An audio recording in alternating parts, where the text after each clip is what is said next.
The Kar98k felt like betrayal in Jake McNiece's hands as he crouched behind the bombed church wall, German voices cutting through the October fog near Arnhem.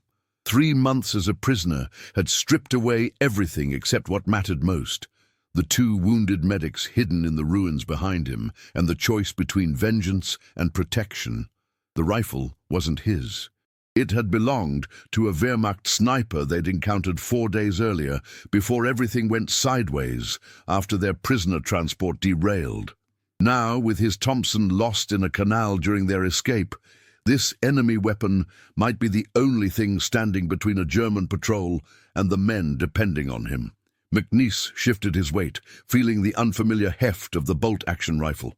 His hands trembled, not from fear, though that coursed through him, but from a strange calm he'd never experienced with the filthy 13. The old Jake would have rigged something to blow and charged headfirst into chaos. But 3 months in cattle cars and labor camps had taught him patience he'd never possessed. The story began when Allied fighter bombers strafed their transport near Arnhem. McNiece and 7 other paratroopers, captured during Market Garden's collapse, had been crammed into cattle cars bound for Germany. In the twisted wreckage, he'd broken free with Corporal Stevens, a medic from the 82nd, and Private Torres, a radio operator with shrapnel in his leg. They'd moved through Dutch farmland for 3 days, Torres growing weaker despite Stevens's improvised care. Infection was setting in. The kid needed real medical attention, and German patrols swept the countryside like clockwork. Yesterday changed everything. They'd stumbled across a German medic treating his own wounded in an abandoned farmhouse. A young man with careful hands who spoke broken English. When Klaus saw Torres' infected wound, something shifted in his expression. Without hesitation, he gestured for them to bring the boy forward. What followed was the strangest hour of McNiece's war. Klaus worked on all 3 wounded men with equal care, cleaning Torres' leg, applying proper sulfur powder, rewrapping it with actual medical gauze. "Is war, yes?" he'd said quietly, "but is also men who hurt." During the dark hours, McNiece found himself talking with Klaus, broken English mixed with gestures and the universal language of exhaustion. Klaus carried a photograph of a girl in Munich, someone he hoped to marry when the madness ended. Before they parted at dawn, he'd pressed a small wooden cross into McNiece's hand, carved from what looked like rifle stock. Now that cross rested in McNiece's pocket as he watched the German patrol approach through morning mist. 6 soldiers, maybe more, moving systematically toward the church where Stevens and Torres waited in the cellar. The lead soldier moved like a veteran, scanning ruins with the careful eye of someone who'd survived by developing instincts. McNiece's finger found the trigger guard, muscle memory taking over despite the foreign weapon. 3 days ago, he'd been ready to kill any German he encountered. But after watching Klaus work, after seeing humanity in enemy eyes, everything felt more complicated. The patrol spread out, 2 soldiers moving toward the main entrance while others circled behind. McNiece had seconds before they found the medics. He settled the rifle against his shoulder, finding the scope picture, crosshairs centering on the patrol leader's chest. One shot would drop him, create confusion, but it would also announce McNiece's position, bring the entire patrol down on him. Instead, he shifted his aim and squeezed the trigger. If stories like this make you imagine what you'd do under fire, tell us in the comments how you think you'd react in this situation. And stay with us for the next chapters. The bullet shattered stone 15 feet from the German patrol, sending fragments spraying across their position. Soldiers dove for cover, shouting commands as their neat formation dissolved into chaos. McNiece worked the bolt, chambering another round, and fired again, this time into a puddle near their position, sending water and mud skyward. The Germans returned fire blindly, shots cracking overhead as McNiece crawled along the wall to a new position. He fired a 3rd shot deliberately high, the bullet whistling over their heads. To the patrol, it sounded like multiple shooters from prepared positions. Through the rifle scope, McNiece watched the patrol leader gesture frantically, his men laying down covering fire as they withdrew across the field. He let them go, watching until they disappeared into the morning haze. Silence returned to the Dutch countryside. Stevens emerged from the cellar, supporting Torres, whose face was pale but determined. "How many were there?" the medic asked quietly. McNiece looked down at the German rifle, then at Klaus's wooden cross. "Enough. But they're gone now." They moved deeper into the countryside, following directions Klaus had given them toward resistance fighters who could get them back to Allied lines. The weight of what had just happened settled over McNiece like a wet parachute. He'd chosen warning shots over killing shots, protection over vengeance. In the Filthy 13, such restraint would have earned mockery.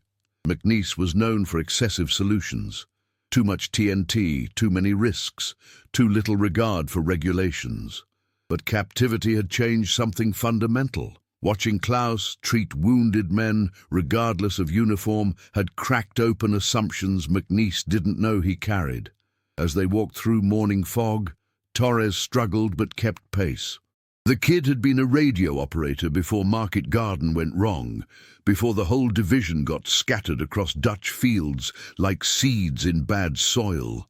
Now he moved with the careful gait of someone fighting infection and exhaustion. "You could have killed them all," Stevens said quietly as they paused near a canal. "That rifle, that position, clean shots." McNiece considered this. 3 months earlier, he absolutely would have. The Filthy 13 specialized in overwhelming force, in making big holes where little ones might suffice. But sitting in that farmhouse, watching Klaus work with the same care on German and American wounds, had planted something new in his thinking. "Sometimes the job isn't about who you can kill," McNiece replied. "Sometimes it's about who you can save." They reached the church Klaus had described by midday, a small stone building with resistance contacts who moved Allied evaders through underground networks. The Dutch family who sheltered them spoke careful English, offering real food and dry clothes for the first time in weeks. But even as they prepared for the final leg toward Allied lines, McNiece couldn't shake the image of those German soldiers diving for cover. He'd had perfect shots, clear targets, justified kills. Instead, he'd chosen to drive them away. In his pocket, Klaus's wooden cross felt heavier than any demolition charge he'd ever carried. The German medic had carved it from a rifle stock, an instrument of war transformed into something else entirely. McNiece wondered if that transformation was possible for more than just pieces of wood. The resistance fighters promised to move them out after dark, following canal paths that avoided German checkpoints. As afternoon faded, McNiece cleaned the Kar98k one last time before handing it over. The weapon would find its way to other hands, other battles, other choices between mercy and vengeance. The resistance safe house buzzed with whispered Dutch and fragments of English as evening settled over the countryside near Arnhem. McNiece sat beside a small window, watching shadows lengthen across fields where Market Garden had unraveled weeks earlier. Torres slept fitfully on a cot, his fever finally breaking thanks to proper medical supplies the resistance had provided. A Dutch teenager named Peter brought news from other sectors. Allied forces were pushing slowly through the Netherlands, but German resistance remained fierce. Patrols swept the countryside nightly, searching for scattered paratroopers and resistance cells. "Your people, they fight hard," Peter said in careful English, "but many still hiding, many still trying to go home." McNiece nodded, thinking of the hundreds of paratroopers scattered across Dutch farms and villages when Market Garden collapsed. The 506th PIR had been split apart like a broken necklace, individual soldiers and small groups trying to survive until rescue came, or they could make their own way back. Stevens emerged from checking on Torres, looking more optimistic than he had in days. "Kid's going to make it. Whatever that German medic used, it worked better than anything I had." The mention of Klaus stirred something complicated in McNiece's chest. By now, the young German medic was probably miles away, still caring for wounded soldiers regardless of their uniform. The wooden cross in McNiece's pocket seemed to pulse with warmth, a tangible reminder of humanity persisting in inhuman circumstances. "You ever think about what happens after?" Stevens asked, settling beside him at the window. "After what?" "After we get back. After the war. After all this madness ends." McNiece considered the question. Before captivity, his focus had been purely tactical. The next mission, the next bridge to blow, the next impossible order to fulfill in his own insubordinate way. The filthy 13 lived in the immediate present, where planning beyond tomorrow seemed like dangerous optimism, but 3 months as a prisoner had forced longer thinking. Nights in cattle cars and labor camps stretched time into something that couldn't be filled with explosive charges and violent action. For the first time, McNiece had been forced to sit still with his own thoughts, his own fears, his own questions about what kind of man he was becoming. "Used to think the only thing that mattered was doing the job," he said finally. "Blow the bridge, hold the line, follow orders or break them if breaking them saved more lives." He pulled Klaus's cross from his pocket, turning it over in his hands. The carving was crude but careful, made by someone who understood both destruction and creation. "Now I'm thinking maybe the job is bigger than I figured. Maybe it's not just about winning fights. Maybe it's about what kind of fights you choose to have." Stevens studied the wooden cross, recognizing its significance, even without knowing its full story. "That German medic really got to you, didn't he? He saved Torres. Saved his own guys too. Could have turned us in, could have let infection take the kid. Instead, he did his job the way he thought it should be done." Outside, Peter appeared in the yard, signaling that their guides were ready. The final push toward Allied lines would happen under cover of darkness, following canal paths that zigzagged through German patrol sectors. As they prepared to leave, McNiece tucked Klaus's cross back into his pocket. The wooden token felt like a compass now, pointing towards something he couldn't quite name. Not religious faith exactly, but a kind of moral magnetic north that hadn't existed in his thinking before captivity. Torres was strong enough to walk with minimal support. The resistance fighters had provided civilian clothes and forged papers, transforming 3 escaped American prisoners into Dutch laborers traveling between villages. If they were stopped, their survival would depend on performance and luck. "Ready?" Stevens asked. McNiece shouldered a small pack containing their few possessions. The Kar98k remained with the resistance, but Klaus's cross traveled with him toward whatever came next. "Ready? Would you follow the orders exactly, or trust what your own eyes and instincts tell you in a moment like this?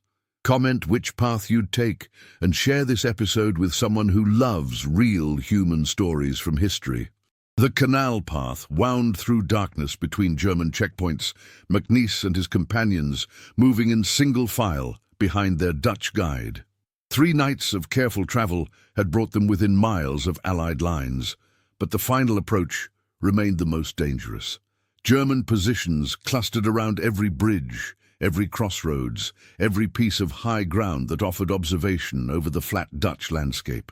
Their guide, an older man named Henk, stopped frequently to listen. The sound of distant artillery provided a constant rumble, punctuated by the occasional crack of sniper fire or the chatter of machine guns. Somewhere ahead lay safety, American or British positions where they could finally stop running. Torres had grown stronger each day, the infection finally beaten back by proper medical care and rest. But the radio operator remained quiet, processing his own demons from the market garden collapse and subsequent captivity.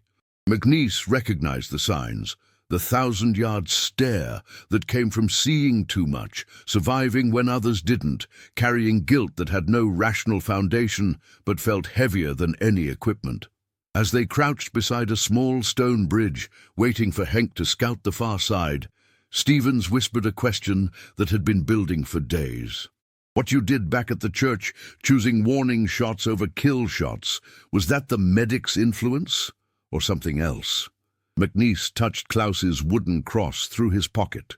The simple gesture had become unconscious habit, a way of centering himself when stress or uncertainty peaked. Maybe both. 3 months ago, I would have emptied that rifle into anything wearing grey uniforms. And now? Now I'm thinking there's more than one way to win a fight. Maybe the best victories are the ones where fewer people die, even if they're wearing the wrong uniform. Henk returned with news that mixed hope and complication. Allied lines were less than 2 miles ahead, but a German strongpoint blocked the most direct route. They could detour another 5 miles through swampy ground or attempt to slip past the checkpoint under cover of darkness. Your choice, Amerikaners, Henk said quietly. Long way is safer, but Torres, he is still weak. Short way is faster, but much danger. McNiece studied Torres, noting the kid's determined expression despite obvious fatigue.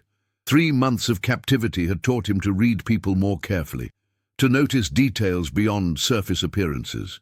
Torres wanted to go home, wanted to rejoin his unit, wanted to contribute something meaningful after surviving when so many others hadn't. Short way, Torres said firmly. I can make it. I need to make it. Stevens looked uncertain, his medic's instincts warring against operational necessity. Kid, there's no shame in taking the longer route. You've been through enough. We've all been through enough, Torres replied. But I didn't survive this long to add 5 more miles of worry. Let's finish it tonight. McNiece felt something shift in his understanding. The old Jake McNiece would have made the decision himself, probably choosing the riskiest option out of impatience and bravado. But watching Klaus work had taught him about different kinds of leadership, listening instead of commanding, considering instead of charging ahead. Henk, what do you think? He asked their guide. You know this ground better than anyone. The Dutchman considered carefully before answering. German's strong point is small.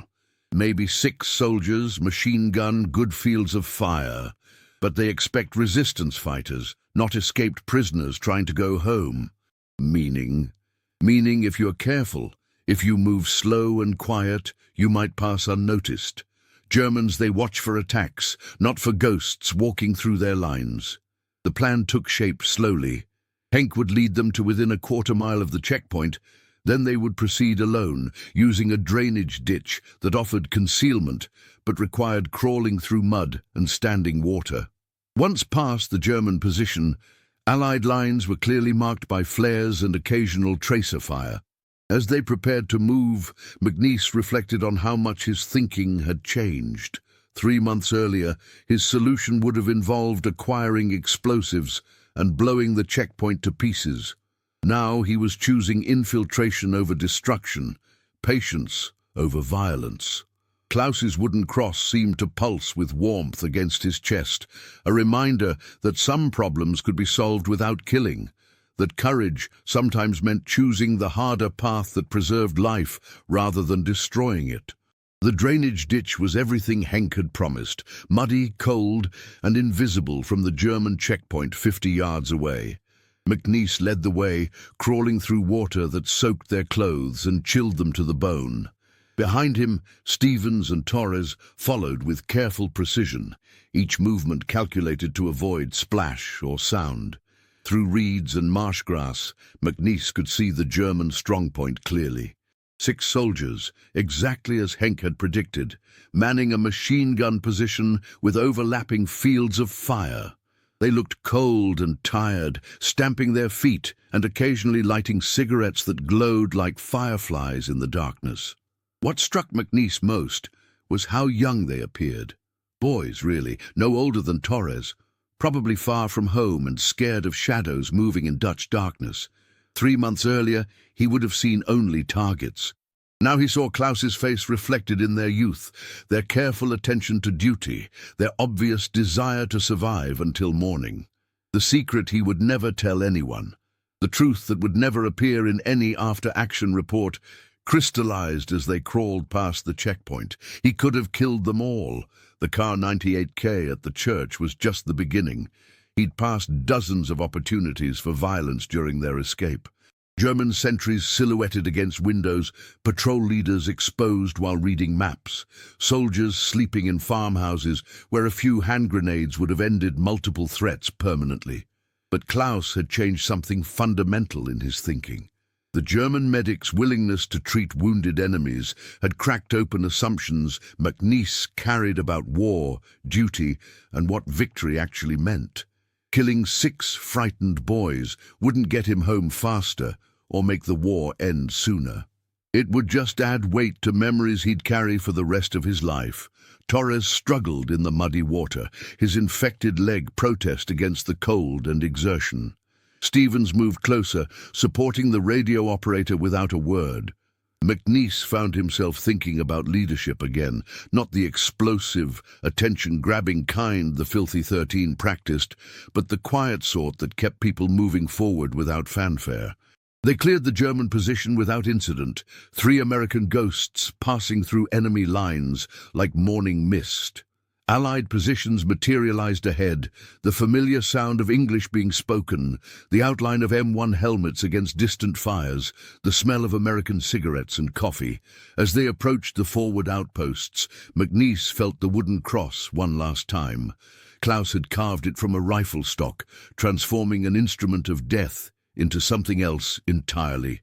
The German medic probably never knew how deeply his example would affect a demolition NCO from the Filthy 13, how a few hours of shared humanity would reshape thinking that had been forged in explosive charges and violent solutions. "Halt! Who goes there?" The challenge came from an American voice, young and nervous, but unmistakably from home. "Staff Sergeant McNiece, 506th PIR, 101st Airborne," McNiece called back. 2 other Americans returning from German lines. The process of identification, debriefing and medical evaluation blurred together.